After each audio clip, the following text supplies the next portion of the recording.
좋은 신문 TV입니다. 구독해 주시면 고맙겠습니다. 역사는 어제를 지나 오늘을 거쳐서 내일을 향하는 직진성이 있습니다. 그런가 하면 어제를 돌아보고 배워서 내일을 준비하는 순환적 성격을 동시에 지니고 있다, 이렇게 말씀드릴 수 있겠습니다. 그런 의미에서 믿음의 선진을 지켜온 기독교 중심 사상 체계가 무엇이고 개혁신학과 정통 보수신학이 어떻게 형성되어 왔고 지켜왔는가를 살펴보는 것은 그 의미가 매우 크다, 이렇게 말씀드릴 수 있습니다. 기독교는 하나님의 말씀에 성경에 뿌리를 두면서 삼위일체 교리 그리고 성육신 교리, 이신친인 교리 위에 기독교가 세워졌습니다. 그런데 시간이 흐를수록 교회가 개혁신학과 정통 보수신학을 지켜내지 못하고 이성주의와 자유주의 그리고 신부음주의로부터 많은 도전을 받아왔고 지금도 받고 있습니다. 이스라엘 히브리 대학의 역사학 교수인 유발 하라디가 이런 말을 했습니다. 호모 데우스, 곧 인간에게는 세 가지 불변하는 욕구가 있다고 했습니다. 첫째는 행복의 욕구이고, 둘째는 불멸의 욕구, 셋째는 신이 되고자 하는 욕구라고 했습니다. 이런 의미에서 유발 하라디 교수는 제4차, 5차 산업혁명으로 이미 인간은 호모 데우스를 향해 출발한 열차에 탑승했다, 이렇게 말을 했습니다. 그런 철저한 진화론자이지만 호모 데우스가 되기 위해서 출발한 미래의 열차, 미래 세계가 어떨 것이냐, 한마디로 암울한 잿빛 미래가 예견된다라고 이야기하면서 그의 세 번째 책인 21세기를 위한 21가지 제안을 써서 지금 우리가 당면하고 있는 세대의 도전과 선택이 무엇인가를 묻고 있습니다. 철저한 진화론적 패러다임에 있는 하나님도 기술 문명의 진화적 진보가 아니라 몰락을 가져올 것이라고 예견하면서 여기에 이 시대를 살아갈 우리가 무엇을 준비해야 할 것인가를 던지고 있습니다. 저는 오늘 교회가 무엇이고 교회가 교회될 수 있었던 원동력이 무엇이고 그리고 교회의 정체성과 교회의 본질인 말씀에 근거한 개혁신학과 정통 보수신앙이 우리에게 전수되어온 역사를 살펴보면서 그리고 저와 여러분 우리 총회와 우리 모두의 존재의 이유와 사명이 무엇이어야 되는가를 말씀드려보려고 합니다. 교회가 무엇이냐라고 할 때 조직신학적으로 정의하고 잘한 대로 하나님께서 성령님을 통해서 그리스도의 이름으로 부르시고 그의 피로 속량하셔서 그의 몸에 가입시킨 공동체라고 할 수 있습니다.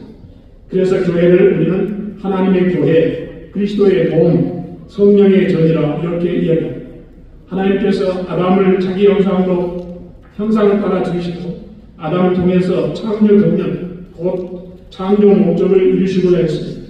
하나님은 아담과 그의 후손을 자기 백성으로 삼으시고 하나님의 나라를 이루심으로 영광을 받으시고자 한 것입니다. 그 아담의 타락으로 하나님의 창조 경륜이 깨트려졌습니다. 하지만 하나님께서 아담과 맺은 언약을 이루시기 위해서 하나님 자신이 육신을 입고 이 땅에 오셔서 깨졌던 창조 경륜을 회복하시는 것입니다. 이것을 우리 창세기 3장 15절 원시복음 또는 어머니 복음이라고 불립니다. 그러면 창조 경륜과 부속 경륜은 다른 것이 아니라 하나다, 그런 의미로 말씀드릴 수도 있겠습니다. 이 구속 경륜을 위해서 하나님께서 아브라함을 부르시고 그의 후손인 이스라엘을 애굽에서 구출해내셨습니다. 그리고 시내산에서 언약을 맺고 하나의 백성을 삼으시고 성막 가운데 그와 함께 하시면서 구원 경륜을 이루어 가셨습니다. 주님이 오시기 전까지 옛 언약의 백성들이 교회로서 하나님의 구속 경륜에 동행했다, 이 것입니다. 그래서 구약의 교회는 오실 그리스도의 표상이고 그림자이고 예표가 모형이 되는 것입니다. 하나님의 성육신하셔서 죄 없으신 몸을 대성불로 내어주시고 창세기 3장 15절과 구약에 약속하신 구속을 성취하셨습니다. 그리고 오순절날 성령 강림으로 교회가 해나온 것입니다. 그러면 우리는 그리스도의 피로 성령받은 하나님의 백성이고 신약의 교회입니다. 신약의 교회를 통해서 하나님께서 첫 창조 때 목표하셨던 창조 경륜이 이루어졌습니다. 그러므로 교회가 마지막 시대의 창조국민의 동행자라고 말할 수 있습니다. 하나님은 교회를 통해서 하나님을 나라를 이루시고 완성하십니다. 그러므로 교회의 사명이 얼마나 큰지 우리 모두가 자각하고 경성하고 이 일들을 이룰 일에 쓰임받아야 할 것입니다. 교회는 주님께서 재림하셔서 새 하늘과 새 땅을 이루실 때까지 여전히 이 세상에 존재합니다. 교회는 세상의 정식을 극복하고 세속적 가치와 싸워야 합니다. 그래서 계획자들은 이 땅에 있는 교회를 전투적인 교회라고 하는 것입니다. 세상의 풍요는 사람들의 의식과 말을 지배합니다. 고대 이데아에서 중세의 합리주의, 19세기의 실존주의에서 19세기 후반의 미국의 실용주의, 그리고 20세기 포스트 모던 시대에서 21세기 AI 시대, 인간이 신되고자 하는 시대가 되어져 있습니다.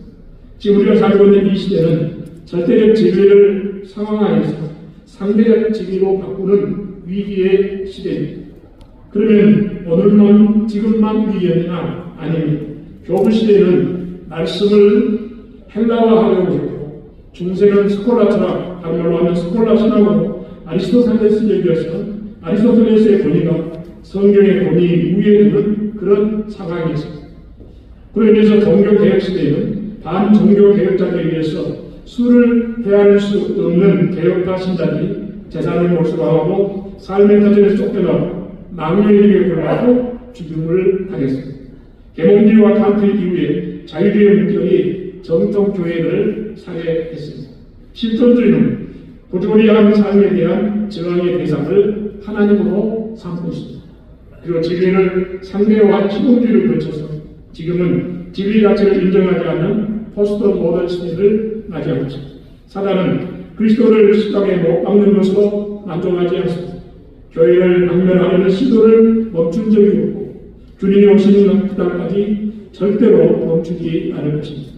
제4차, 5차 산업혁명의 열차를 타고 인간이 시대되고자 하는 출발한 미래는 그 강도가 이전과는 비교할 수 없을 정도로 점점 더 세갈 것입니다. 이런 상황에서 교회가, 우리 총회가 무엇을 준비하겠습니까? 많은 신학자들은 이것을 상황화를 강조하고 있습니다. 시대의 변화와 교리와 신앙을 강조하면 폭삭 망한다고 말하면서 시대에 맞춰서 이 시프트 패러다임이 정답이라고 말합니다. 그러나 교회의 상황은 다릅니다. 저는 주님께서 세우신 몸된 교회의 상황은 주님의 성육신이라고 말할 수 있습니다. 그리스도는 창조의 중보자이시고 입법자이시며 시간과 공간을 초월하신 분이십니다. 그러나 우리를 구원하시기 위해서 피조물이 되셨습니다. 영원하시고 무한하신 하나님이 공간에 오신 것입니다. 그래서 성육신은 하나님의 가장 큰 상황하다. 그렇다고 하나님이 계심이 무시되거나 사라지지 않습니다. 교회는 본질과 상황과 동전의 양면과 같습니다.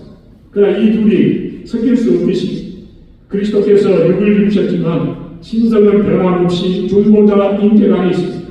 하나님이 지으신 창조물과 결코 섞일 수 없습니다. 마찬가지로 세상이 아무리 변해도 하나님의 자기 계신 성령은 하나님의 말씀은 변할 수가 없습니다. 이것이 개혁교회의 특징이고 생명입니다. 우리는 하나님의 계시의 말씀을 생명으로 하고 오직 성경을 토대로 우리에게 유산을 남겨준 개혁신학을 자산으로 하고 굳게 이 개혁신학을 붙잡아야 하고 개혁교회의 유산을 따라서 교회가 서면 주님 오실 때까지 창조명령에 동행하는 공동체로 영광을 돌리게 될 것입니다. 그러나 말씀을 저버린 채 상황하에 급급하면 교회는 점점 유명무실해질 것이고 결국에는 소아시아 교회처럼 교회는 소멸되고 그 영향력은 축소되고 말 것입니다. 기독교는 처음부터 우리가 믿는 믿음을 지키며 바르게 가르치며 권면하고 변증해야 할 꿈과 교회에 주어진 것입니다. 요즘 말씀을 맡은 목회자들이나 신학을 가르치는 신학자 중에도 교리에 대해서 냉소적인 분들이 참 많이 있는 것 같습니다. 이것은 순전히 근대주의와 근대 후기의 영향이라고 말할 수 있습니다. 근대주의는 이성만이 시금석이었습니다. 그러면 칸트 이후에 경험과 이성에 합치되지 않는 교리를 미신 취급했습니다. 그리고 포스트 모던은 절대적 진리를 부정함으로 교리보다 상황의 적실성과 내재적 감성을 자극하는데 열을 올리고 또 메시지도 이런 방향으로 가고 있는 것 같습니다. 그러나 교리는 교회의 전립이 위협을 받을 때에 발생하는 것입니다. 이단의 위협과 자유주의 신앙으로부터 믿음이 무엇인지, 사입의 믿음이 무엇인지를 분명히 하기 위해서 바른 믿음의 조합을 정한 것입니다. 정통교회의 신앙을 바르게 하기 위해서 2세기 중엽에 나타난 것이 사도신경입니다. 사도들의 가르침을 근거로 작성한 사도신경이 정통과 이단을 구별하는 표준으로 자리 잡게 된 것입니다. 그리고 사도신경과 신앙의 기본은 신앙교육의 교과서가 되었습니다. 요즘 사도신경이 로마 교회에 의한 것이기 때문에 문제가 있다고 하면서 이리 빼고 저리 빼고 또 이것 삽입하는 그런 해리한 일들을 가끔 우리가 보게 되는데 참 안타깝고 통탄할 일입니다. 우리 안에 있는 개혁신학과 정통 보수신학은 하루아침에 하늘에서 뚝 떨어진 것이 아닙니다. 사도들의 가르침을 지키기 위해서 이단과 사이비 신학자들로부터 목숨을 건 신학자를 통해서 오늘 우리에게까지 전해주고 있습니다. 초대교회 신학 모델은 주 예수 그리스도의 기독론이었습니다. 사도신경은 그리스도께서 동정녀 마리아의 몸을 통해서 육을 입으셨다. 기독교의 교리 가운데 성부신 교리를 분명하게 밝히고 있습니다. 여기에 의해서 아다나시우스를 준비해 주셨습니다. 그래서 아다나시우스는 그리스도는 하나님과 동일 본질이십니다. 인성과 신성을 지니셨다고 삼위일체 우리 기독교의 근간인 삼위일체 신학의 기초를 놓았습니다. 교부들 중에 가장 큰 신학자이고 탁월한 교부라고 하면 우리 잘 아는 대로 아우구스티누스라고 말할 것입니다.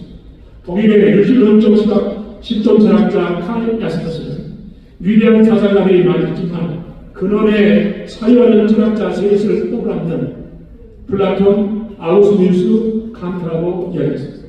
아우구스티누스가 펠라기우스의 주장에 비해서 심리에 대한 성경의 가르침을 어떻게 지켜왔는지를 말씀드리겠습니다. 이 펠라기우스는 우리 잘 아는 대로 아일랜드 출신입니다. 그는 말하기를 인간이 원하기만 하면 선을 안전히 행할 수 있다. 바로 우리 개혁교회의 신학인 인간의 전적 부패 타락을 부정하는 것입니다.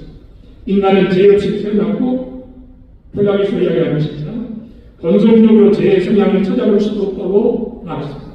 그래서 인간은 스스로 선을 선택할 수 있는 완전한 자유의지를 가진 존재라고 가르쳤습니다. 펠라기우스는 은혜는 인간 이성과 의지로 무죄 상태를 선택할 수 있는 능력이고 십계명이나 예수님의 가르침으로 죄를 피할 수 있고 그런 선한 행위를 통해서 구원을 성취할 수 있는 능력을 지녔다라고 말하는 것입니다. 여기에 대해서 성경적 가르침을 따르는 아우구스티누스는 인간은 전적으로 부패하고 타락으로 오염되어서 하나님께 이를 만한 선을 행할 수 없고 죄를 짓는 성향에서 벗어날 수 없는 노예이지만 노예의 유지만 있고 그리고 하나님의 선에 이룰 수 없다라고 이야기하면서 신인은 전적으로 하나님의 은혜로 이루어진 것이지 인간의 행위로 이루어진 것이 아니라고 가르치는 것입니다. 전적인 타락과 신인은 하나님의 은혜의 선물이라는 사실을 분명하게 말해주고 있습니다. 9회 418년 이 카르타고 회의에서 펠라기우스가 정제되고 추방받고 교회는 성경의 가르침에 다르게 세워지게 됐습니다. 그 후에 452년 칼케돈 신정에서 교리화하기 위해서 그 전에 325년 니키아 공회의도 그리고 381년 콘스탄티노플 공회의에서 그리스도에 대해서 이렇게 결정합니다. 성부 하나님과 동일한 신성을 가지신 분으로 그리스도의 신성과 인성, 양성에 관한 이 교리를 교리화한 것입니다. 다른 말로 하면 성육신한 그리스도는 신성과 인성을 지니신 양성을 믿는다고 325년 니키아 공회의 그리고 380년 콘스탄티노플 공회의에서 다시 재확인한 것입니다. 그런데 알렉산드리아 학파인 데오도는 그리스도의 인성과 본질을 부인하고 바로 예수 그리스도의 내주 연합을 이야기한 것입니다. 또한 그 당시에 안디옥 학파였던 유티게스는 변형된 단성도를 주장했습니다. 예수님은 인성도 신성도 아닌 제3의 상태로 변형된 존재다. 이렇게 말하는 것입니다. 데오도시우스 2세의 주도로 제4차 세계교회 회의가 소집돼서 예수 그리스도는 하나님이시고 사람이라고 결정한 것입니다. 이걸 통해서 예수님의 기독론의 문제가 바로 바른 교리로 세워지게 된 것입니다. 예수 그리스도는 하나님으로서 인격적이지만 성육신 하심으로 신적 인격의 두 본성을 지니게 되었다는 사실을 451년 칼케톤 이 공회에서 결정을 한 것입니다. 450년 칼케톤 회의에서 예수 그리스도는 하나님이시고 사람이시다. 신성과 인성 이 두 본성이 혼합 없이 변함 없이 분열 없이 분리 없이 한 인격체에 계시므로 두 인격으로 나뉘거나 분열되지 않고 하나를 독생하신 하나님 말씀 예수 그리스도라고 확정한 것입니다. 그리고 유티게스를 정죄하고 교회는 다시 바른 성경의 가르침 개혁신학 위에 굳게 서게 된 것입니다. 그러나 1954년 우리 잘 알는 성령 문제, 라틴어로 필라우테 문제죠. 성령의 문제에 대해서 로마교를 중심으로 해서 바로 성령이 아버지 하나님에게서 직접 우리에게 온다고 주장했던 동방교회, 그리고 성령이 아버지에게서 예수 그리스도 통해서 우리에게 온다고 하는 서방교회로 바로 동방교회와 서방교회가 이 성령의 문제로 나눠지게 됐습니다. 우리 잘 알죠? 동방교회는 힐랍 정교회가 되고 힐랍 정교회와 부패하고 다르게서 결국 공산주의가 태동한 것입니다. 여기에 서방교회는 중세를 들어가면서 토마스 아퀴나스의 영향으로 이성의 기능을 추구하고 스콜라 신학을 성경보다 더 중요하게 여겨서 사변적인 것으로 그르게 되었습니다. 그래서 신학의 본체는 하나님의 자기 계신 성경이 아니라 이성이 되어져 버린 것입니다. 토마스 아퀴나스는 고대 그리스 철학자 아리스토텔레스를 자기 자신의 스승으로 삼았고 성경의 가르침을 아리스토텔레스의 철학으로 재구성한 것입니다. 중세 스콜라 신학에서 타락은 전적인 부패가 아니라고 그들은 말합니다. 아담은 하나님의 형상으로 창조되었으나 육과 영혼이 완전한 조화를 이루지 못한 상태이지 부패하고 타락한 것이 아니라고 이 스콜라 신학에서는 가르치고 있습니다. 그래서 영과 육이 잘 조화를 이루기 위해서는 추가적인 의가 사람에게 필요하다. 이것이 모양이라고 얘기하고 이러한 중세 로마교의 주장은 곧 그리스 철학에서 출발한 것이고 그리스 철학의 근거를 두는 것입니다. 고대 그리스 철학에서 영혼은 욕망과 기계 그리고 유성으로 이루어졌다고 이야기합니다. 탄압으로 추가로 주신 의를 거듭하기 때문에 인간은 원래 창조한 상태로 다뤄간 것이기에 서로 추가적인 의가 없더라도 본래의 상태이기 때문에 완전한 타락이 아니고 그저 심하게 먹는 정도다. 이렇게 그들은 이야기를 합니다. 이들은 성경의 계시 없이도 이성의 능력을 통해서 하나님을 이룰 수 있다고 주장한 것입니다. 토마스 아퀴나스는 아리스토텔레스의 자연철학을 활용해서 네 가지 목적론적, 전제론적, 우주론적, 도덕론적으로 신존재를 증명하려고 했습니다. 그 이러한 중세 신학적 가르침은 인간의 공로주의와 동맹을 맺게 했고 그래서 인간의 공로가 하나님께 나아가는 길이 되었던 것입니다. 이처럼 서방교회인 중세 로마교회는 삼위일체 교리, 성육신 교리, 이신칭의 교리를 부정한 것입니다. 이신칭의 교리는 근대에 들어와서 지금 큰 위협을 받고 있습니다. 사도들과 교부들 그리고 종교의 계획자를 위해서 전수되었던 이신칭의 교리는 다시 어두운 중세 시대로 회귀하려고 하는 사람들이 있는 것 같습니다. 교회의 진을 주장하는 WCC 로마 교회 그리고 루터 교회는 더 이상 이신칭을 거론하지 않습니다. 21세기 들어 E.P. 샌더스, 제임스 던, 토마스 나이트 이 사람들은 세관적 학파입니다. 아예 대놓고 바울은 믿음으로 의롭게 된다는 교리를 가르친 적이 없다고 거짓으로 이들은 말하고 있습니다. 이들은 믿음으로 의롭게 된다는 바울의 가르침은 이방인이 아브라함의 자손, 즉 유대인 공동체의 일원이 되었다고 선언하고 있습니다. 정말 기가 막힌 것은 개혁주의라고 주장하는 사람들도 여기에 동조하고 그리고 잘못된 친이론을 가르치고 그리고 잘못된 친이론에 지금 돌아가고 있는 것을 보게 됩니다. 분명한 사실은 기독교 3대 교리가 삼위일체 교리, 성육신 교리, 이신친이 후에 교회가 생겼습니다.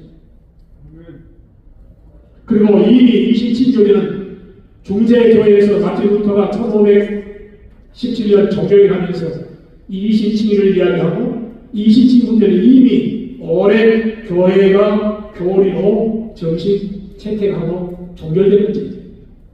그런데 우리 잘 아는 우리 한국의 김모 교수님은 친이와 성화를 지내서 친이 유보론을 이야기합니다. 여러분, 친이 유보론은 우리 개혁신학이 아닙니다. 성령의 간증도 아닙니다. 그런 친이와 성화는 구별되는 것이 아니라고 이야기합니다. 성화는 친이의 다른 표현이고 우리가 어떻게 사냐에 따라서 마지막 심판때 의롭다고 선언되는 것이 이신친이교회라고 이야기합니다. 이것은 우리 개혁교회의 이신친이 신학이 아닙니다. 그러나 칼빈과 개혁신학은 이신친이를 그렇게 이야기한 적이 없습니다. 어떤 분은 500년이 지났는데 칼빈을 이야기하면 그는 아직 우리가 칼빈을 하는 것은 칼빈의 가르침을 뛰어넘는 사람이 아직은 없기 때문입니다. 하나님은 1917년 독일의 루터를 통해서 계획의 집을 준비하시고 계획의 쓰나미처럼 유럽 전체를 천지를 휩쓰게 하였습니다. 그러나 하나님은 또 다른 계획적으로 칼빈을 준비시키셨습니다. 칼빈은 차별을 기반으로 한 스콜라 신학을 혐오하고 철저하게 성경의 근거에서 신학을 경계하고 개혁신학의 뼈대를 놓았으며 성경의 가르침에 따라 전 삶의 영역에서 그리스도의 주권이 드러나가는 삶을 강조했습니다. 이와 같은 칼빈의 가르침이 제네바에 머무르지 않았습니다. 칼빈이 가르침을 받는 존 락슨 스코틀랜드 돌아가서 종교교를 시작하면서 1559년에 장로교회를 세웠습니다. 그리고 1560년에 스코틀랜드 신앙 고백서를 작성하게 됩니다.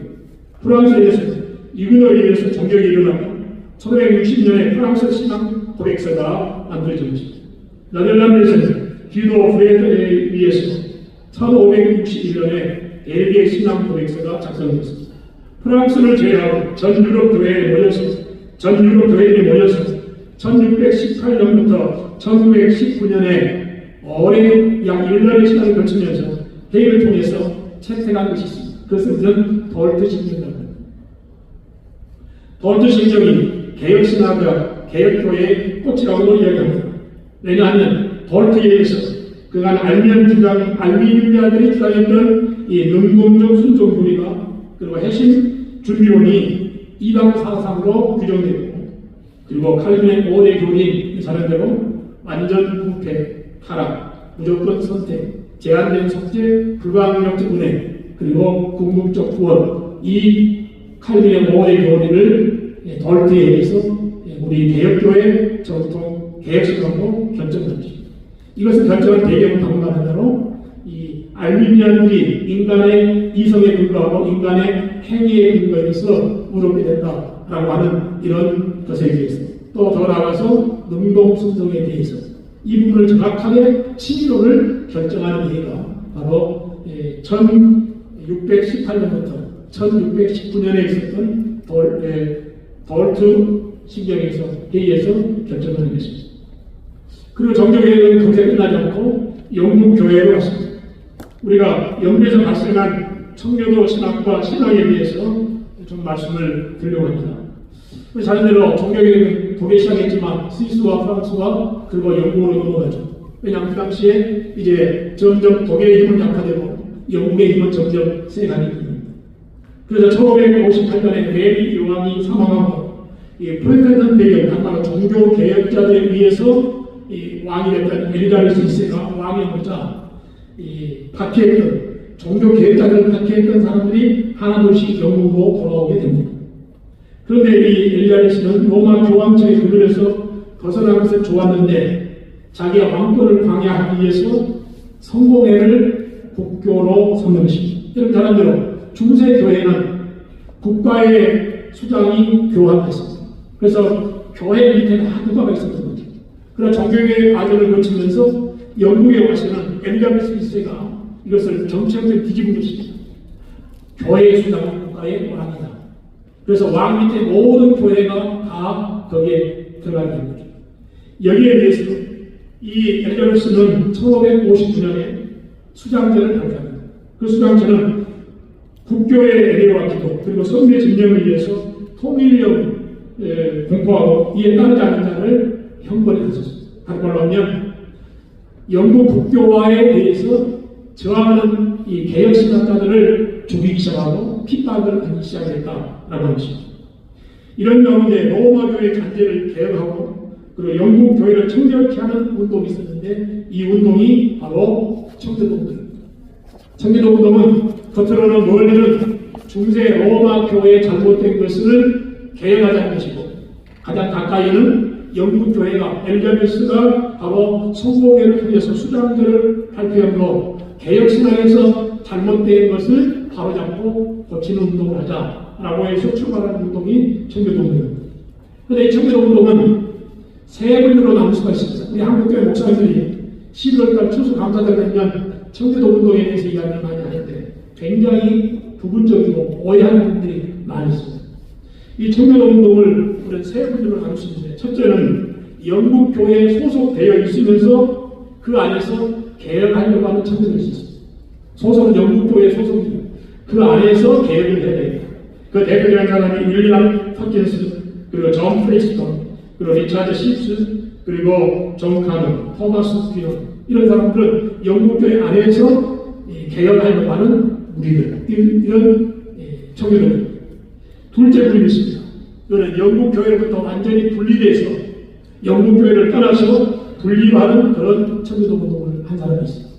이 사람이 대표적인 사람이 로버트 브라운이고 그 다음에 로버트 헬리스 뭐 이런 사람들은 바로 영국 교회와 완전히 분리해서 새로운 교회를 세웠는데 그 교회가 1592년에 런던에서 최초로 회중교회가 세워지게 된 것입니다. 세 번째는 영국 교회를 장로교회로 개혁하려고 하는 청교도입니다. 그 대표의 사람이 토마스 카트라이트인데 교회 정치 제도는 장로교 정치 제도여야 한다. 그걸 주장하다가 케임브리지 대학의 교수직에서 쫓겨납니다. 청교도는 교회의 제도뿐 아니라 구원에 대한 차이도 있었습니다. 청교도는 다 똑같은 게 아니에요. 교원의 청교도들은 우리 한국교회가 청교도 다 알아보는데 제가 방금 말한 대로 세 분류의 청교도들 영국교회 안에서 개혁하려고 하는 분들 영국교회를 떠나서 회중교회에 만드는 청교도들 그리고 영국교회를 장로교로 하려고 했던 이 세 그룹의 청교도들의 신학이 다르고 교회의 정치가 달랐다라고 하는 것입니다. 바로 예를 들면 우리가 많은 경우에 이 청교도 목회자로 잘 알고 있는 리차드 엑스턴은 보편적 구원론을 지지하고 제한된 숙제를 거절합니다. 보편 구원론을 지지 그리고 제한된 숙제를 거부합니다. 이걸 우리 장로교에서 개혁교에서 이걸 받아들이시겠어요? 대표적으로 작가인 청교도 작가 있습니다.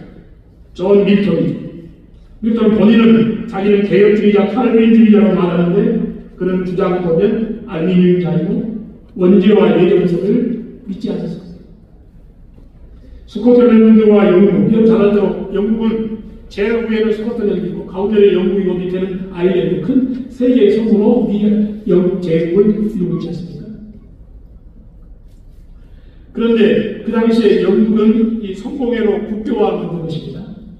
그러나 제일 위에 스코틀랜드는 방금 말한 칼빈에 의해서 신학을 배웠던 존 낙스가 제일 위에 스코틀랜드에서 장로교회를 세웠습니다. 그래서 장로교회는 출발을 어디서 됐냐? 스코틀랜드에서 출발한 것입니다. 장로교회 역사. 장로교회 정치는 바로 스코틀랜드 존 낙스에 의해서 그리고 존 낙스는 칼빈의 신학 사상인 개혁 신학의 근거에 의해서 세워진 교회가 장로교입니다. 토마요의 장로교입니다. 그렇지만 스코틀랜드에서는 장로교가 거기에 안착했는데 많은 저항을 이 영국 교회로부터 받기 시작합니다. 그래서 마침내 1638년에 귀족, 평민, 하인, 목회자 30만 명이 종교 개혁신앙과 장로교회를 반드시 지켜야 된다고 그들이 언약을 맺었는데 그 언약이 국민 언약입니다. 그래서 이들을 가르쳐서 다른 이름으로는 언약도라고 해요. 언약도. 이 언약도들은 바로 장로교 정치와 장로교 신앙을 지켜야 됩니다. 자기 감옥에 가고 몰수를 당하고 순교를 당해도 죽어도 이 장로교 신앙을 지켜야 된다. 장로교 교회를 지켜야 된다. 그래서 국민 언약을 이들이 체결하고 바로 이들을 다른 나라에 부를 때에 언약도들이다 라고 부릅니다. 영국에는 1947년 7월에 스코틀랜드를 제외하고 영국 전 영역에 우리가 잘 아는 바로 웨스트민스터 이 사원에서 총회를 모이죠. 그때 이 청교도 신학자들 121명과 그리고 신학과 학식이 뛰어난 의회 30명 이 사람들이 모여서 웨스트민스터 사원에서 총회를 열었습니다. 그러나 여기에 청교도 간의 차이가 있는 예배, 교훈의 통일을 이루기 위해서 뭡니까? 그들이 모인 것입니다. 통합된 청교도 교회를 세우기 위한 목적이었죠. 그 1947년에 영국에는 스코틀랜드 장로교회 총회의 대표단을 파송하라고 이야기했지만 그들이 뭡니까? 그들의 신학과 교리가 다르기 때문에 함께 할 수가 없었던 거죠. 스코틀랜드는 영국 의회와 단순한 군사적인 동맹을 넘어서 영국, 아일랜드, 스코틀랜드 교회를 지금 추구하기 위해서 언약 체계를 제시했습니다. 이걸 받아주면 함께 할 수 있겠다. 그 결과 1643년에 엄숙동맹과 언약을 체결합니다. 그리고 1646년에 신앙고백서가 작성되고 1648년에 소요리문답과 그리고 7월에 대서요리문답이 의회 승인을 얻게 된 것입니다. 그 후에 회중파, 제가 말씀했습니다. 회중파는 영국 교회에서 떠나지 않냐고 개혁하려고 하는 사람들. 이 사람들이 회중파예요. 이 회중파의 대표적인 사람이 있는데 바로 크로멜입니다. 이 크로멜은 장로파의 의원들을 추방시키고 그리고 바로 회중파 교회 중심으로 청교도 시대를 열게 한 것입니다. 하나의 통합된 청교도 교회를 세우는 목적으로 만들어진 웨스트민스터 신앙 고백서를 무용지물이 되고 만 것입니다. 이 크로멜은 강력한 지원으로 세력을 형성한 회중파 청교도들은 1658년 존 그 웨스트민스터 총회 참가자인 토마스 듀어, 필립 데이, 윌리엄 시프리치, 조셉 카리, 윌리엄 그린헤이 이런 사람들이 작성한 것이 있는데 그것이 사보이 신앙고백서였습니다. 그때 존 하회를 포함한 약 120개의 교회들이 거기에 서명을 합니다. 사보이 신앙고백서는 웨스트민스터 신앙고백서에 없는 하나를 추구한 것이 있는데 바로 그것이 그리스도의 능동순종을 사보이 신앙 고백서에 표현한 것입니다. 예단은 웨스트민스터 총회의 역사에 있어서 신에 관한 조항에 대해서 테이틀, 가테이커, 리차드 가이드 등은 그리스도의 수동적 순종만이 의를 전달시킬 수 있다고 주장하는 것입니다. 작품에 이르러서 지금 신학적 논의가 바로 이 수동적 순종, 능동적 순종 문제로 지금 많은 몸살을 앓고 있습니다. 다른 말하면 이미 결정된 기독교 3대교리 27위 교리에 지금 혼란을 일으키고 있다라고 하는 것입니다. 로마교회 잔재와 그다음에 영국 교회로부터 분리하는 것이 하나님의 뜻이라고 생각했던 분리주의 청교도들은 우리가 말하는 영국 교회로부터 탄압을 받아가면서 자기의 양심의 자유와 종교의 자유, 신앙을 지키기 위해서 이들이 네덜란드로 망명합니다. 그리고 가슴나마는 네덜란드가 이 스페인과 전쟁입니다. 그래서 경제적으로 어려워지니까 네덜란드 생활이 비참해진 거죠. 그리고 신앙을 지키 네덜란드로 갔는데 영국에서 거기에 네덜란드 사는 자기의 자녀들이 방탕하게 돼 있어서 어렵게 된 것입니다. 정체성을 잃어버리게 된 것입니다. 이런 상황에서 우리가 신앙을 지키고 바른 신앙을 지키기 위해서 청교도 운동을 하고 뭡니까?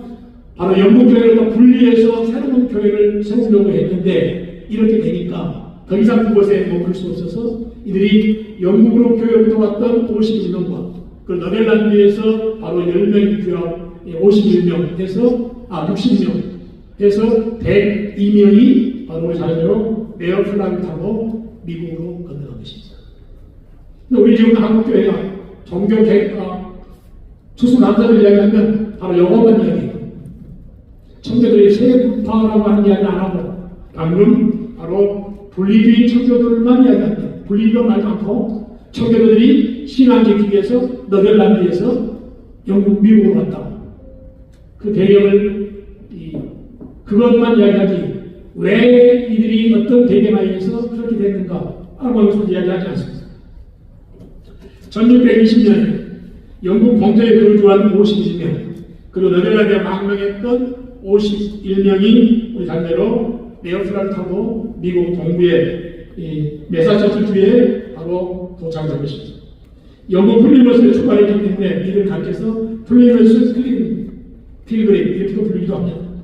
이들은 필그림 파더스라는 이름으로 불려지는데 영국에서 네덜란드에서 실제로 미국으로 이민 온 나그네처럼 살았다라고 해서 이 이름이 붙여지게 된 것입니다. 일리아 프레톤의 지도 아래서 신대륙에 도착한 이들은 가장 중요한 것이 경제적인 안정을 누리면서 신앙의 자유를 지키는 것이었습니다. 선대에 지켰던 개혁 신앙을 지켜내는 것이었습니다. 그래서 이제 메어플라우의 협약으로 경제적 신앙의 자유를 최대한으로 보장하도록 한 것입니다. 그래서 이들이 청원을 한 것입니다.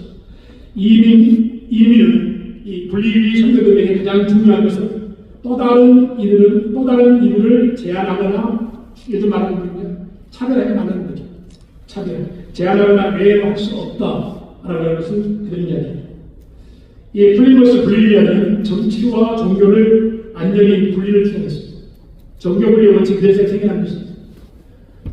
이건 정책 배경이죠. 중세는 교회가 국가 밑에 있었어요. 그래서 모든 국가는 교회 지배를 못해요.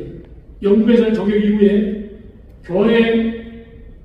교회가 국왕의 밑에 들어요.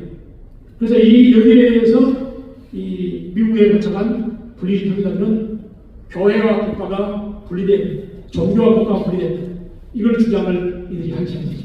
그리고 3대 대통령 제퍼슨에 의해서 종교 분리의 원칙이 헌법으로 새겨되고 우리나라는 그 헌법에 근거해서 지금도 헌법에 보면 헌법 20조 조항에 종교 분리 원칙, 양심의 자유, 행복 충분 이게 나오지. 그런데 오늘날 이 종교 분리 원칙이 세워진 것이 뭐냐? 교회가 국가를 간섭하지 말라는 것이 아니고 영국 교회에 대한 반대가 생겨나게 되는 거예요. 국가가 교회에 간섭하지 말라. 이것이 종교 분리 원칙의 내용입니다. 시간이 제가 이쪽에서 한국 교회까지 좀 준비를 해왔는데 조금만 더 제가 좀만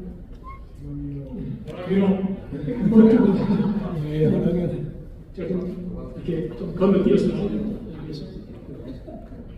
그러니까 분리주의자 청교도는 회중교회를 세웠습니다. 회중교회. 여러분 정치 형태는 우리 회중정치가 있지 않습니까? 신학도 다르고. 그래서 이 회중정치, 회중교회가 위에서 근간을 삼은 것이 침례교회입니다. 침례교회. 이거는 바로 청교도의 분리파 회중교회부터 시작하는 회중교회. 이것이 바로 미국에 가서 침례교가 여기에 근간을 합니다. 그럼 우리는 방금 말한 대로 325년 니케아 공의, 380년 공산연합을 451년 칼케돈 신경 쭉 체계적으로 해왔던 삼일체 교리, 27기 교리, 성식 교리를 지켜낸 장로교 교회의 후예들입니다. 그럼 이들이 미국에 들어가서 되느냐? 이제 청교도 중에 장로교를 설교했던 사람도 나중에 미국에 들어갑니다. 이제 미국의 남부 쪽에 지금 말하면 롱아일랜드 쪽에 가서 장로교회를 세우게 것입니다.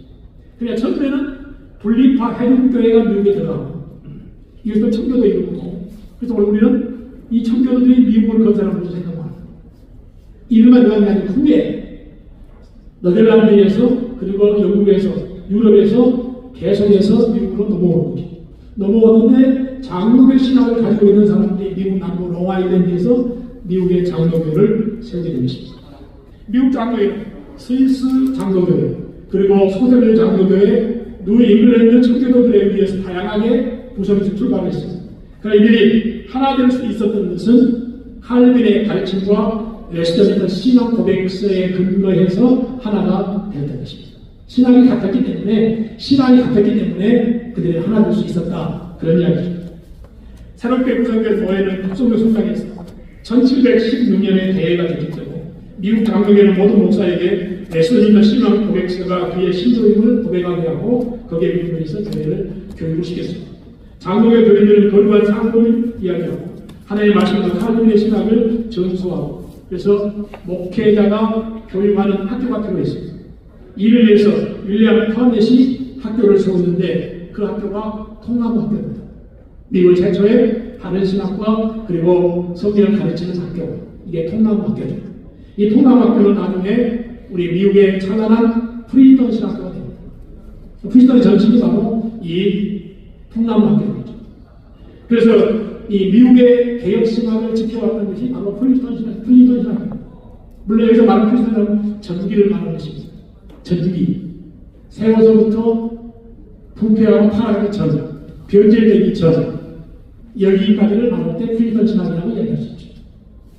미국 장로교회에서 이 프리턴 신학을 통해서 개혁 신학을 가르치고 지켜왔습니다. 그런데 미국 교회도 신학의 변화가 있었습니다. 1740년차가는 미국의 대각성 부흥운동이 시작된 것입니다. 이것을 위해서 미국 개혁주의가 분열을 하기 시작합니다. 장로의 특징과 통일성은 시대의 정치적인 프레임이 아니라 교리적 전통주의였는데 대각성운동은 교리보다 감정을 더 중요시해서 영성 부흥운동을 하면서 말씀과 교리를 벗어난 감성주의로 간 것입니다. 미국 교회가. 그러니까 신앙의 부흥운동은 참 좋았는데 거기에 대해서 오래 지켜왔던 장로교 개혁 신학을 버리고 감성주의로 가버리는 이런 어쩌니 생겨났다라고 하는 것입니다. 조나단 에드워즈는 칼빈 교회에서 조금 벗어나고 그 다음에 사무엘 홉킨스는 칼빈 교회에서 더 벗어나고 그리고 나다넬 테일러는 홉킨스보다 더 벗어나게 되죠. 이들의 부흥운동을 통해서 교회의 부흥과 영성운동은 참 좋았는데 거기에 비해서 온전한 칼빈주의 신학인 개혁신학을 버리게 되고 거기서 떠나게 되는 그런 일들이 생겨서 개혁파 신학을 이해한다고 하지만 그들은 결국 반펠라기우스 주장을 하게 된 것입니다. 이러한 부흥운동을 지지했던 그룹이 뉴 잉글랜드 해군교회와 밀접한 관계를 맺었던 경건주의 또는 친부흥운동을 일으켰던 일부 장로교회들입니다. 이것은 당시 장로교 안에 신파라고 얘기합니다. 신파. 장로교가 미국 가서 하나였는데 영성 부흥운동을 통해서 그것을 주장하는 지지하는 사람들을 하나의 그룹이 신파 장로교회. 그리고 이거는 개혁신학에 이래된 것이다 라고 반대했던 바로 구파 장로교로 이렇게 나눠지게 된 것입니다. 그러나 스코틀랜드 후에 장로교회들은 이 부흥운동을 반대하는 사람들, 이것을 장로교의 구파라고 이야기합니다. 신파는 정통 개혁주의 신학을 아니란 신학으로 변형시킨 데에 전혀 문제를 제기하지 않고 그저 쉽게 말하면 교회만 부흥하면 된다라고 하는 그런 교회를 갖는 것입니다. 그러나 저는 정통 개혁 신학을 지켜낼 수 없다고 생각했던 구파는 우리 사람대로 이제는 더 이상 이 프리턴 신학을 통해서는 신학을 지켜낼 수 없다라고 생각했던 구파들은 바로 프리턴 신학을 버리고 우리 사람대로 웨스턴 신학을 세운 것입니다. 신학입니다. 그때 프리턴 신학의 교수였던 로버트 디 립스, 그 다음에 멜리스, 그래서 메이천 등이 이 구프리스톤 신학, 다른 말하면 오랜 역사와 그리고 신앙 고백을 통해서 주어졌던 개혁 신학을 지키기 위해서 프리톤을 버리고 왜? 그러니까 변이겠습니까? 그래서 이 웨스턴 신학을 세운 것입니다. 1929년에 필라델피아의 웨스턴 신학을 세웠습니다. 그리고 프리톤 교수였던 존 머리, 그리고 알리 칼포, 코넬리우스 벤트, 그리고 우리 한국교회 J.A. 한지린이 이 프리톤 신학교에서 사임하고 웨스턴 신학으로 교수들이 공교하게 된 것입니다. 이런 점에 있어서 바로 프리턴 신학의 이 전반부, 전기의 이 신학 사상을 웨스턴 신학과 지키고 유지했다, 이어받았다 이렇게 이야기할 수 있습니다. 이런 점에서 웨스트min스터 신학교의 전통은 이 칼빈과 카란의 개혁주의 그리고 프리스턴 신학의 전통을 이어갔다고 말할 수 있을 것입니다. 이 웨스트민스터 신학교가 세워진 지 얼마 되지 않아서 또 다른 문제들이 생겼는데 그때 이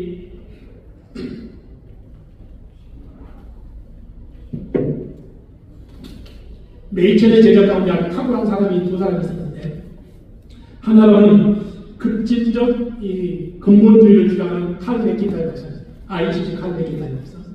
그리고 허렐드 에케카였는데 이 허렐드 에케카는 신복음주의를 주장하는 주장으로 바로 칼 맥킨타이어.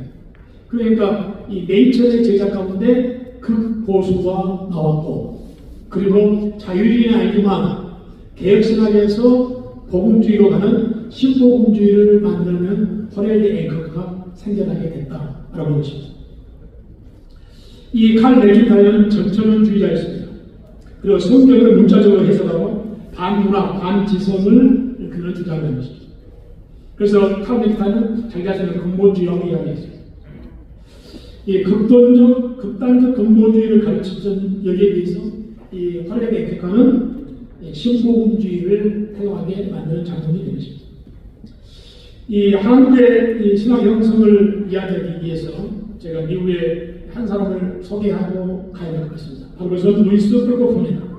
이 루이스 펄코프는 네덜란드에서 태어났습니다. 그러나 그는 네덜란드에서 미국으로 이민 온 사람입니다. 그리고 칼빈 대학을 졸업했습니다. 그는 평생 개혁교회를 위해서 신앙 정전을 줬고 칼빈에 38년을 교수직하고 조직신학과 주경신을 가르칩니다. 그리고 13년은 칼빈의 교장으로 봉지했습니다. 루이스 펄코프는 전철주의 신앙에 대해서 네 가지로 반대했습니다.